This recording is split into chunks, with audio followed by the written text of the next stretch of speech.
Halo, selamat malam teman-teman semuanya.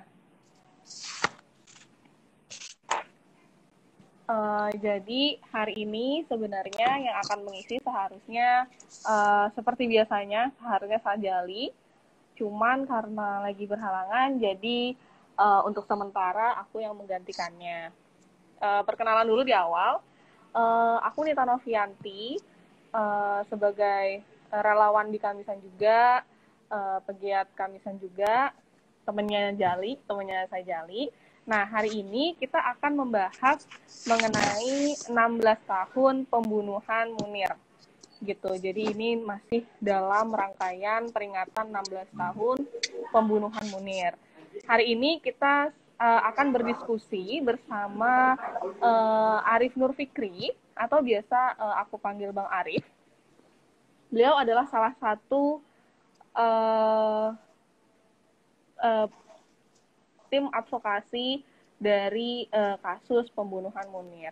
Jadi Bang Arif ini sehari-harinya bekerja di Kontras, di divisi hukum Kontras, dan dia selama ini sudah mengadvokasi kasus Munir. Gitu. Halo Bang Arif. Halo, Oke, gimana kabarnya Bang? Baik? baik. Kan kita cuma beda berapa tembok. Jadi sebenarnya aku sama Bang Arif masih di tempat yang sama, cuma beda Basa-basi beberapa aja. tembok aja. Oke, sebenarnya aku mau tanya-tanya sedikit aja sih Bang. Kayak misalkan kan tahun ini adalah, kita tahu bareng-bareng bahwa tahun ini adalah tahun yang ke-16 peringatan pembunuhan Munir gitu kan. Sudah 16 tahun tapi belum ada satu titik terang, selain yang terakhir adalah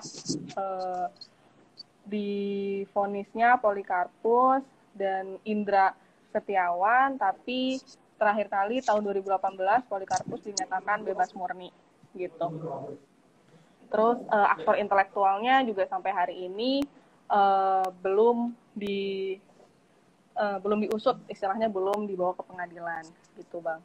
Nah, Bang Arif bisa nggak sih menceritakan sebenarnya bagaimana sih perjalanan advokasi kasus Munir? Ada pengadilan apa saja sih sebenarnya selama 16 tahun ini gitu, selain pengadilan Polikarpus dan Indra Setiawan gitu Bang. Ya, oke.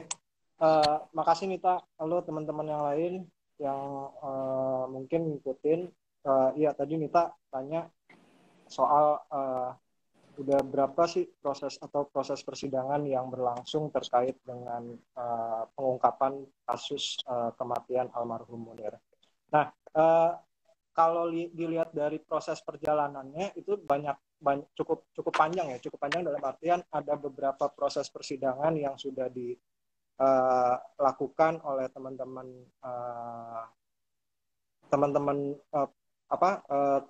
dari advokasi kasus pembunuhan Munir, khususnya Kasum. Nah, tadi Nita juga sudah sebutkan misalnya bagaimana sudah ada proses persidangan terhadap Polikarpus yang kemudian diputus bersalah dalam tingkat kasasi. Terus juga ada proses persidangan terhadap Indra Setiawan yang diduga ikut membantu dalam konteks dia memberikan atau menerbitkan surat terhadap Polikarpus. Nah, di luar dua kasus itu sebenarnya juga ada proses persidangan terhadap kasus Mufti PR gitu. Nah, dalam prosesnya Mufti PR memang kemudian dinyatakan bebas oleh putusan pengadilan. Nah, selain kasusnya Mufti PR juga misalnya ada beberapa proses gugatan-gugatan perdata yang dilakukan oleh Mbak Suci terhadap Garuda yang kemudian memang dimenangkan oleh Mbak Suci. Terus juga ada proses persidangan terakhir di 2016-2017 itu ada juga proses persidangan sengketa informasi publik terkait dokumen TPF Munir. Nah, itu beberapa rangkaian proses advokasi yang selama ini terus ditempuh oleh teman-teman tim pendamping atau teman-teman kuasa hukum untuk mengungkap siapa sih dalang atau aktor utama pelaku dari pembunuhan Munir itu sendiri gitu. Jadi uh, di luar proses litigasi yang tadi saya sebutkan terkait dengan proses persidangan itu juga beberapa, misalnya kita juga melakukan agenda-agenda advokasi non litigasi, misalnya pelaporan-pelaporan ke Komnas HAM. Terus termasuk salah satu kemarin upaya yang kita lakukan mendorong Komnas HAM untuk menyatakan kasus pembunuhan Munir ini merupakan kasus pelanggaran HAM berat gitu. Jadi ada upaya-upaya advokasi yang memang terus kita tempuh terhadap untuk mengungkap siapa dalang dari pembunuhan almarhum Munir ini gitu nih. Oke. Tadi Bang Arif juga menyebutkan bahwa untuk tahun ini desakannya adalah perubahan status hukum dari kasus pembunuhan Munir menjadi pelanggaran HAM berat gitu kan Bang.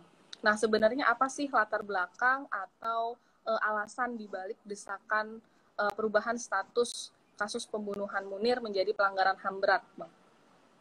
Sebenarnya gini, ini bukan perubahan status ya, bukan perubahan status, karena kalau kita lihat bahwa apakah kasusnya almarhum Munir ini bisa dikategorikan sebagai kasus pelanggaran HAM berat atau tidak gitu. Jadi bukan soal perubahan status gitu, karena tadi kalau ini masuknya sebagai sebuah tindak pidana biasa, maka ada proses di mana tuntutan terhadap pelaku-pelakunya itu ketika dia misalnya sudah lewat beberapa tahun, maka tindak pidana itu dinyatakan daluarsa gitu. Nah, dalam konteks kasusnya Munir ini misalnya tadi Nita juga sebutkan misalnya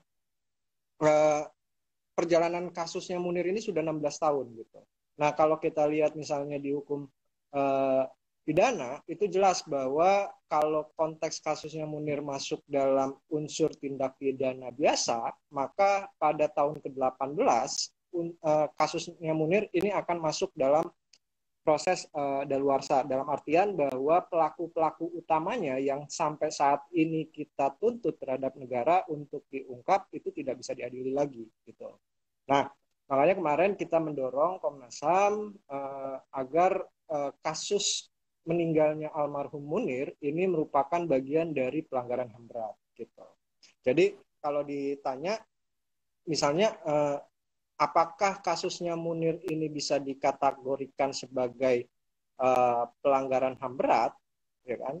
Nah, itu memang harus ada proses pengujian gitu. Tapi kami sebagai koalisi meyakini bahwa bahwa tindakan pembunuhan yang dilakukan oleh para terduga atau otak-otak pelaku yang dalam artian dengan menggunakan fasilitas negara ini merupakan bagian dari unsur kejahatan pelanggaran HAM berat. Gitu. Karena kalau misalnya kita lihat ada proses sistematis yang dilakukan oleh sistematis terhadap tindak pembunuhan terhadap almarhum Munir. Nah, itu bisa dilihat misalnya dalam beberapa dokumen-dokumen terkait dengan kasus pembunuhan almarhum Munir maupun dalam proses berkas-berkas persidangan itu cukup jelas bahwa kejahatan pembunuhan terhadap almarhum Munir ini jelas-jelas memang tindakan yang kita anggap sebagai sebuah tindakan yang sistematis gitu. Jadi soal apakah maksudnya balik lagi nanti perdebatannya ini ada di teman-teman di Komnas HAM, apakah memang kasusnya Munir ini merupakan tindakan pelanggaran HAM berat atau tidak. Nah, kami sih mendorong agar memang status kasusnya almarhum Munir ini dinyatakan sebagai bentuk tindakan pelanggaran HAM berat. Karena yang berhak menentukan apakah itu tindakan pelanggaran HAM berat atau tidak secara institusional yaitu Komnas HAM gitu. Tapi setidaknya kita sudah menyampaikan beberapa analisa hukum kita kepada Komnas HAM bahwa kasus pembunuhan almarhum Munir ini masuk dalam konteks kategori pelanggaran HAM berat. Gitu. Gitu, ya.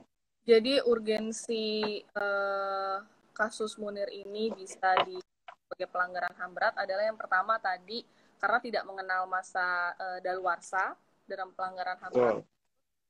Yang kedua juga bisa mengusut aktor intelektual atau bisa mengusut garis komando gitu ya Bang. Karena kan kalau pelanggaran HAM itu dia akan mengungkap garis komando atau struktur komandonya gitu. Nah, kalau nggak salah kasus Munir itu kan ada masa kadaluarsa ya kan sampai 18 tahun gitu, dan itu berarti jatuhnya di tahun 2022. Emang. Nah, sebenarnya apabila kasus Munir daluarsa, itu konsekuensi dari kadaluarsanya kasus pembunuhan Munir itu apa sih, Bang? Ya, konsekuensi dari daluarsanya kasus Munir ya jelas bahwa ya pelaku-pelaku atau aktor-aktor utamanya ini tidak bisa dituntut lagi ke proses peradilan itu gitu. Karena memang secara aturan itu merupakan batas waktu yang diatur juga di aturan kita bahwa untuk dalam konteks tindak pidananya itu diancam seumur hidup atau hukuman mati, itu masa daluarsanya itu 18 tahun gitu. Nah, makanya penting sebenarnya kalau ditanya soal apakah kasus ini benar-benar merupakan tindak, karena gini, dari awal memang ada kalau saya katakan memang ada proses kesalahan yang menafsirkan di awal bahwa proses kasus pidana kasus pembunuhan terhadap almarhum Munir ini merupakan kasus tindak pidana gitu. Nah, sebenarnya kalau teman-teman ingat, itu kan sebenarnya kalau dokumen TPF itu dibuka ke publik, ya kan, di situ terdapat fakta-fakta yang bisa merujuk atau bukan merujuk, fakta-fakta yang sebenarnya bisa diuji melalui mekanisme proses persidangan gitu. Nah, selama ini kan dokumen TPF itu nggak pernah dibuka kepada publik gitu, ya kan? Karena kalau misalnya dalam beberapa, teman-teman mungkin bisa searching atau di Google itu banyak sekali misalnya ada kisi-kisi soal isi dari dokumen TPF itu. Banyak sekali misalnya dalam dokumen TPF itu ditemukan misalnya skenario terkait pembunuhan almarhum Munir. Terus ada surat BIN untuk penempatan Polikarpus dan segala macam gitu. Jadi dokumen-dokumen TPF itu sebenarnya bisa diuji dalam proses persidangan kasusnya almarhum Munir. Nah, tapi pada faktanya dokumen tersebut ya yang teman-teman tahu bahwa dokumen tersebut hilang dan nggak bisa diuji melalui mekanisme proses peradilan gitu. Nah, itu juga sebenarnya untuk menguji apakah maksudnya dari isi dokumen itu bisa menguji apakah memang fakta-fakta itu juga bisa menjadi analisa dalam proses penegakan hukum apakah memenuhi unsur kejahatan terhadap kemanusiaan atau tidak gitu. Oke. Jadi konteksnya kan sebenarnya kenapa maksudnya gini, kenapa dokumen itu harus bisa diungkap ya karena tadi itu untuk sebagai bentuk pertanggungjawaban negara untuk mengungkap kasus kematian atau kasus pembunuhan almarhum Munir. Gitu, Oke. Ngomong-ngomong soal dokumen yang raib nih Bang, ngomong-ngomong soal dokumen yang kan memang dokumen itu dinyatakan tidak ada di Setnek, tidak ada yang memegang dan sebagainya itu sekitar bulan Februari 2016 gitu. Setelah Mbak Suciwati, istri almarhum Munir, mendesak Kemensetnek untuk mengumumkan dokumen TPF Munir di tahun 2016 itu. Kemudian dari situ karena tidak kunjung diumumkan, akhirnya Mbak Suciwati bersama teman-teman Kontras waktu itu melakukan gugatan sengketa informasi publik gitu kan. Nah, bisa tolong jelasin nggak Bang, gimana sih sebenarnya perjalanan atau kisah di balik upaya-upaya Kontras dan upaya-upaya Mbak Suciwati kala itu saat mendesak negara untuk mengumumkan dokumen TPF gitu Bang. Sebenarnya gini, kenapa sih waktu itu kita berangkatnya kenapa dokumen itu harus dibuka gitu, ya kan? Karena memang ada klausul yang mewajibkan dalam kepres yang waktu itu dibuat oleh Presiden SBY agar hasil dokumen TPF itu diumumkan kepada publik gitu. Nah, tapi pada kenyataannya setelah selesai proses masa berakhirnya tim pencari fakta, ini dokumen tersebut belum juga diumumkan kepada publik gitu. Nah, itulah yang jadi dasar kita, maksudnya yang jadi dasar Mbak Suci, Kontras, dan teman-teman yang lain melakukan proses sidang adjudikasi terkait sengketa informasi publik gitu. Nah, gunanya untuk apa sebenarnya? Nah, kita mau mengingatkan kepada negara bahwa ada utang yang belum dibayar oleh negara, dalam konteks hal ini mengumumkan kepada publik terkait hasil dokumen TPF, tim pencari fakta terkait kasus kematian almarhum Munir. Nah, tapi dalam proses sidangnya ternyata proses tersebut, ya teman-teman juga bisa tahu bahwa negara mengatakan bahwa dokumen TPF tersebut tidak ada di Kementerian Sekretariat Negara maupun kementerian yang lain. Nah, ini jadi pertanyaan kita, bagaimana misalnya dokumen yang pada saat itu dalam konteks gini, dokumen negara yang menggunakan misalnya proses pembentukan timnya menggunakan anggaran negara, tapi tiba-tiba dokumen itu hilang gitu, ya kan? Konteksnya gini, saya coba mau ngajak teman-teman, ini dokumen negara loh, dokumen negara. Saya nggak mau melihat isinya dulu gitu, tapi saya mau ngajak teman-teman bahwa ini dokumen negara yang dibiayai oleh APBN misalnya, anggaran, terus kemudian dokumen itu hilang gitu, ya kan? Nah, akhirnya kan pekerjaannya sia-sia gitu. Nah, makanya kita juga tetap mendorong agar pemerintah, agar negara ini tetap terus mengungkap dokumen TPF tersebut gitu. Jadi saya nggak tahu apakah memang karena dalam proses persidangan di KIP, di proses KIP, proses persidangan KIP itu beberapa saksi juga menyatakan bahwa dokumen itu sudah diserahkan gitu. Dokumen tersebut sudah diserahkan kepada pemerintah pada saat itu, memang Presiden SBY, ya kan, Presiden SBY, tapi tiba-tiba ketika kita mengajukan proses mendesak agar negara mengungkap terhadap publik, tiba-tiba dokumen itu hilang gitu. Nah, ini yang juga jadi pertanyaan kita, apakah memang proses hilangnya dokumen tersebut merupakan bagian dari kesengajaan atau tidak gitu. Itu yang jadi pertanyaan. Karena ya tadi saya katakan bahwa sebenarnya kan dokumen TPF ini isinya merupakan fakta-fakta, ya namanya juga TPF ya, tim pencari fakta gitu, bukan tim pemburu hantu atau tim pencari hantu gitu.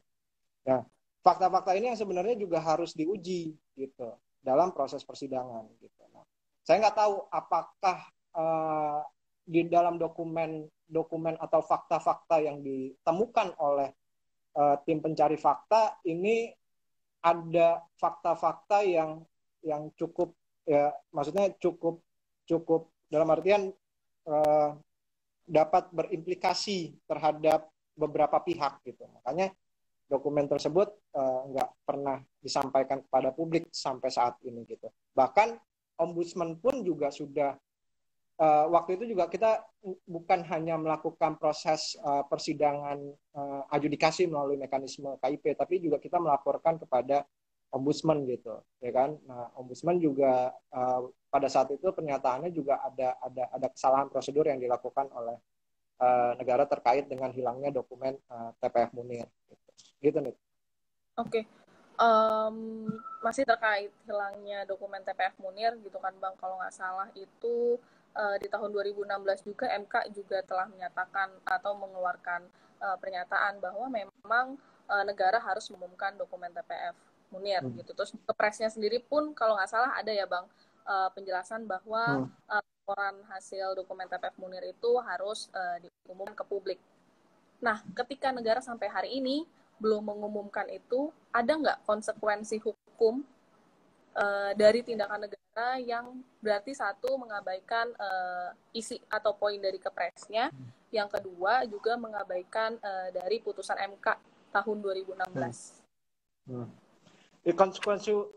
Konsekuensi hukumnya ya paling itu kan sebenarnya kalau dilihat dari konsekuensi hukum itu lagi-lagi harus diuji sebenarnya melalui proses persidangan. Tapi secara kasat mata kita ngelihat bahwa dengan hilangnya dokumen TPF tersebut dan tidak diumumkannya hasil TPF tersebut kepada publik, ya itu merupakan tindakan pelanggaran buat kalau kita menilai gitu, ya kan? Karena klausul itu jelas-jelas ada dalam kepres itu negara mengumumkan hasil tim mencari fakta tersebut pada publik gitu. Nah, ditambah lagi-lagi dokumennya nggak diumumkan kepada publik, ya kan?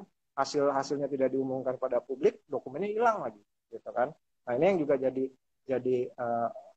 tindakan kesalahan negara gitu. Karena dalam konteks kasus kejahatan terhadap dalam konteks kasus pelanggaran HAM, kami menilai bahwa ya kasus pelanggaran HAM terhadap kasus Munir sampai saat ini masih terus terjadi gitu. Karena tadi satu kasusnya belum selesai dalam artian yang dihukum itu kan hanya aktor-aktor lapangannya. Bagaimana dengan aktor-aktor utamanya gitu, ya kan?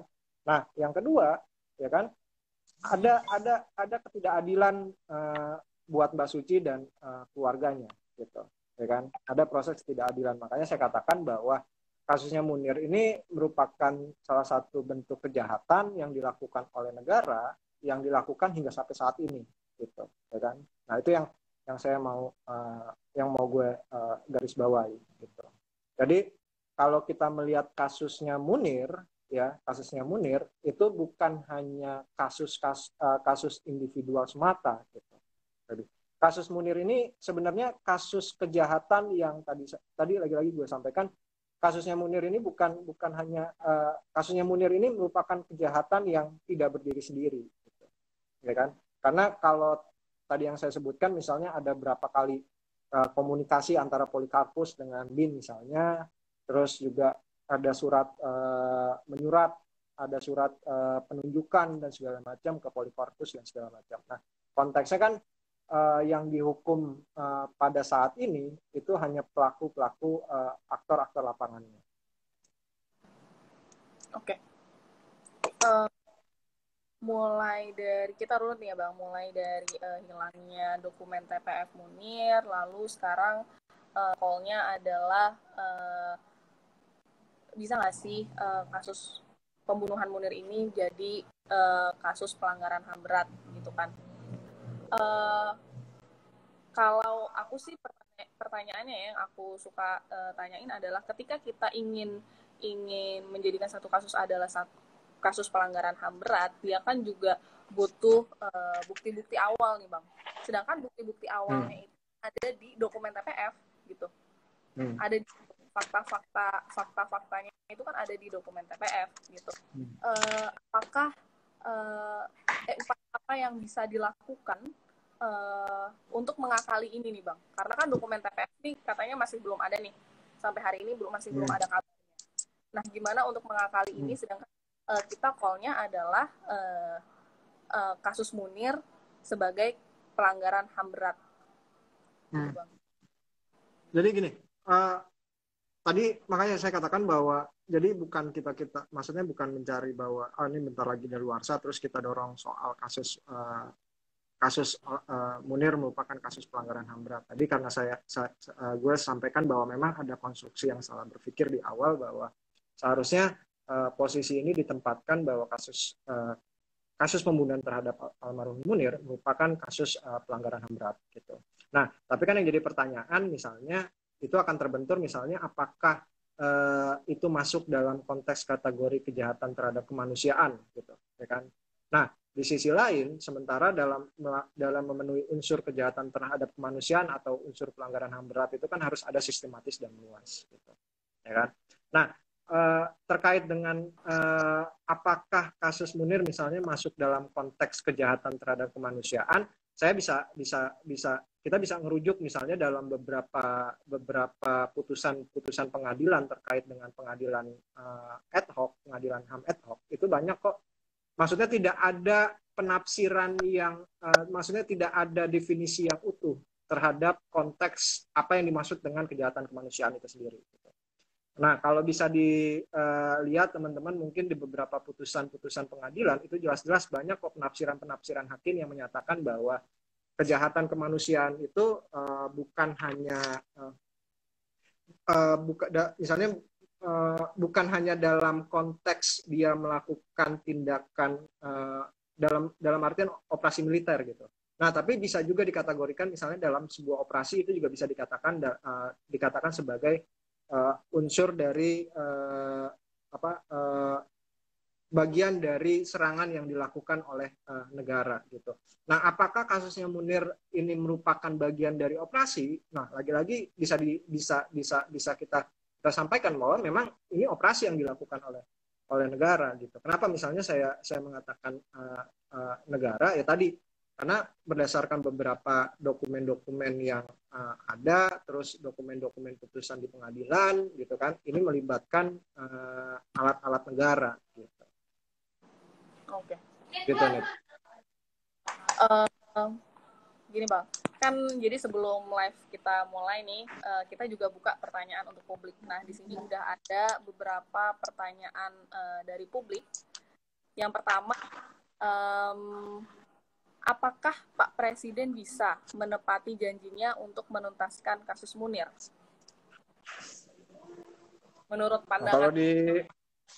Kalau ditanya apakah Presiden bisa, ya tanya Presiden, saya bukan Presiden. Nah, enggak. Problemnya, permasalahannya begini. Kalau saya jadi Presiden, ya saya jadi Presiden, saya juga bisa mengatakan bahwa ya kasus Munir harus diungkap, gitu. Nah, tapi yang jadi pertanyaan, kemauan itu ada enggak? Ya. Gitu, ya kan? Kemauan itu daya dorongan yang dilakukan oleh Presiden untuk mengungkap kasus Munir itu ada apa enggak? Ya kan? Konteksnya gini aja deh, saya mau katakan waktu itu kan Presiden Jokowi pernah meminta Kejaksaan Agung sama pihak kepolisian untuk mencari dokumen TPF Munir, gitu, ya kan? Nah, yang jadi pertanyaan, apakah Presiden masih ingat perintah tersebut, gitu? Ya kan? Nah, kalau masih ingat, ditanyain dong sama jaksanya, gitu, sama kepolisiannya, udah sampai di mana nih dokumen, gitu, udah ketemu belum, gitu, ya kan? Udah ketemu belum, gitu. Jadi daya dorong atau perintahnya itu juga harus maksudnya bukan hanya disampaikan kepada publik, tapi dalam konteks ada nggak kemauan, gitu, ya kan?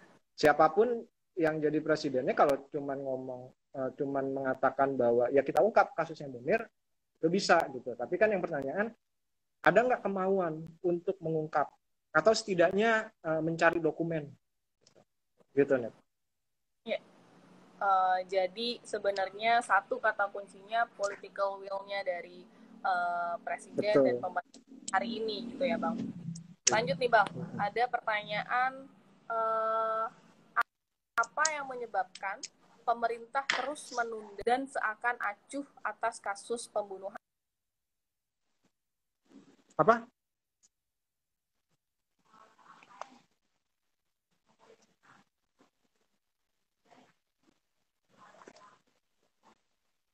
Suara lu nggak kedengeran, Nit. Ya.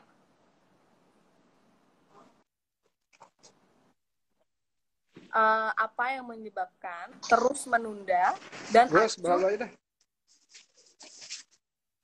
Apa? Halo? Halo? Ya, penyebabnya ya tadi mungkin juga udah dijelaskan, misalnya soal kita menduga bahwa ini ada ketidakmauan secara political will pemerintah untuk mengungkap kasus Munir misalnya gitu. Di lain soal ya kita nggak tahu kenapa misalnya pemerintah tidak mau mengungkap itu gitu, ya kan? Nah lagi-lagi balik lagi ada nggak kepentingan misalnya eh, kepentingan pemerintah saat ini kalau misalnya nanti kasusnya Munir diungkap ada nggak misalnya kerugian yang dialami atau kepentingan-kepentingan yang lain. Nah itu yang sebenarnya kita nggak tahu. Nah itu yang harus dijawab oleh pemerintah saat ini kenapa misalnya pengungkapan kasus Munir termasuk di dalamnya soal dokumen TPF itu nggak pernah terungkap atau nggak pernah disampaikan kepada publik. Jadi memang ini adalah persoalan gitu ya di balik pemerintah tidak sebenarnya masih ini ada apa di balik pemerintah. Salah nggak sih dalam seperti ini untuk angkat suara? Nggak ada yang salah gitu, nggak ada yang salah, justru bagus gitu, semakin orang banyak yang tahu itu semakin bagus gitu, karena ya tadi bahwa sebenarnya kan kasusnya Munir bukan hanya dalam konteks kasusnya Munir, mungkin kalau teman-teman lihat ada banyak kasus-kasus orang-orang yang memperjuangkan soal baik itu soal isu hak asasi manusia, soal lingkungan, soal korupsi itu kerap mendapatkan ancaman-ancaman gitu. Nah, jadi saya justru melihat bahwa semakin orang memahami, semakin banyak orang yang tahu soal kasus Munir, ini sebenarnya bagian dari cermin kenapa sih kasus-kasus kayak Salim Kancil, kasus kayak Goldfried, kasus-kasus Novel Baswedan itu kan cermin bahwa ketiadaan perlindungan soal pembelahan gitu. Nah, ini juga salah satu misalnya kenapa kasus-kasus itu terjadi ya karena proses pengungkapan terhadap kasus kematian Munir atau pembunuhan Munir ini nggak pernah diungkap sampai oleh negara sampai saat ini. Jadi maka wajar ketika misalnya banyak kasus-kasus kayak NB, kasus-kasus kayak Goldfried, kasus kayak Salim Kancil itu terus terjadi. Jadi semakin banyak orang tahu, semakin banyak orang paham bahwa mereka bahwa menilai bahwa ada yang salah nih dalam konteks kasusnya Munir misalnya. Ya kita logika sederhananya kan ya tadi yang saya jelaskan bahwa kenapa sih misalnya pemerintah nggak mau membuka dokumen TPF tersebut gitu. Padahal di klausul di kepresnya itu dijelaskan bahwa negara punya kewajiban atau punya tanggung jawab untuk mengumumkan kepada publik gitu, ya kan. Nah, kenapa itu nggak pernah disampaikan kepada publik gitu. Nah, yang lebih konyolnya lagi kan dokumen itu dinyatakan hilang misalnya. Gitu. Itu yang juga jadi problem gitu. Oke. Lanjut nih Bang. Oke.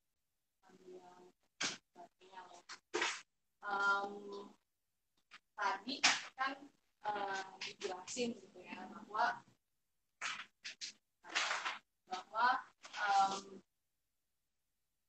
sebenarnya tidak terselesaikannya kasus Munir atau belum terselesaikannya kasus Munir itu ada relevansinya sama kejahatan hari ini gitu kan Bang. Bisa dikatakan seperti itu. Iya, seperti kayak misalnya masih ada kriminalisasi dan lain sebagainya.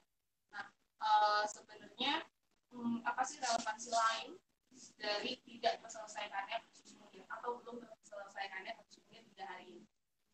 Relevansinya ya tadi yang saya sebutkan bahwa sebenarnya ada bukan hanya untuk kasus-kasus yang lain, tapi juga misalnya untuk keluarganya almarhum Munir misalnya. Kenapa saya katakan? Karena kan tadi sudah dijelaskan sebenarnya juga sudah disampaikan bahwa hingga saat ini kasus almarhum Munir, kasus pembunuhan terhadap Munir ini belum terselesaikan. Nah, di situ kan berarti ada tanggung jawab negara untuk memberikan keadilan terhadap keluarga almarhum Mbak Suci dan anak-anaknya. Gitu. Jadi konteksnya ada banyak sekali relasi yang bisa dikatakan bahwa dengan tidak terungkapnya kasus Munir ini berimplikasi terhadap bentuk-bentuk pelanggaran yang lain. Gitu. Ini ada yang 2 tahun lagi kasusnya nggak bisa dituntut kali ya, dituntut karena udah darurat. Itu benar Mas. Tadi udah dibahas di awal, jadi kalian yang belum nonton nanti bisa nonton lagi di channelnya. Lanjut ke pertanyaan selanjutnya nih dari warga. Ini gimana sikapnya kalau guru PKN bilang kalian gak usah bahas Munir, kalian gimana tuh Bang pandangannya? Pernyataan seperti ini. Itu nggak tahu ya, maksudnya ya nggak, kalau gue jadi kalian sih nggak itu kan sebenarnya rasa keinginan tahuan kalian gitu loh. Jadi buat gue justru itu juga jangan jadi hambatan kalian untuk tahu soal kasusnya Munir, karena tadi lagi-lagi gue bilang rasa keinginan tahuan kalian itu bagus untuk tahu informasi-informasi soal kasus-kasusnya Munir gitu. Jadi kalau dalam konteks hak asasi manusia, mungkin Munir bagian dari sejarah hak asasi manusia di Indonesia gitu, ya kan? Nah, kalau kita pernah dengar slogan misalnya jangan lupakan sejarah, ya kita juga nggak pernah, maksudnya belajar untuk tidak melupakan sejarah-sejarah kelam yang pernah terjadi di Indonesia gitu. Bukan dalam untuk,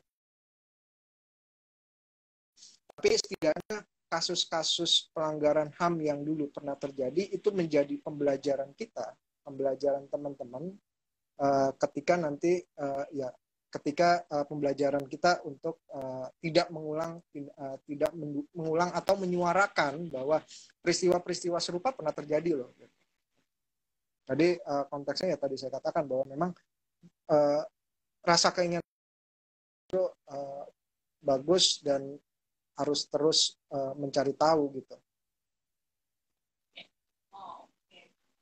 Jadi sebenarnya kalau misalkan aku boleh kasih benang merahnya, kenapa misal dokumen TPS itu menjadi urgent atau menjadi penting untuk diumumkan ke publik? Yang pertama adalah salah satu bentuk pengungkapan kebenaran gitu, karena nanti dari situ teman-teman bisa tahu sebenarnya apa sih yang terjadi hari itu, saat itu, siapa pelakunya, kenapa bisa seperti itu, dan sebagainya.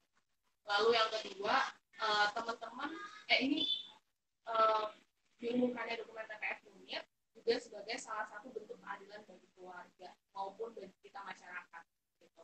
Lalu yang ketiga, diungkapkannya atau diumumkannya dokumen TPS Munir juga sebenarnya mungkin bisa ada fakta-fakta baru gitu, fakta-fakta yang mungkin sebelumnya itu luput untuk ditindaklanjuti, untuk diproses gitu kan. Tapi dengan diungkapkannya atau diumumkannya dokumen TPS Munir itu menjadi salah satu cara untuk menemukan kembali atau menemukan fakta-fakta baru yang sebenarnya yang di sebelumnya itu istilahnya luput untuk ditindaklanjuti. Gitu. Oke, sebagai closing statement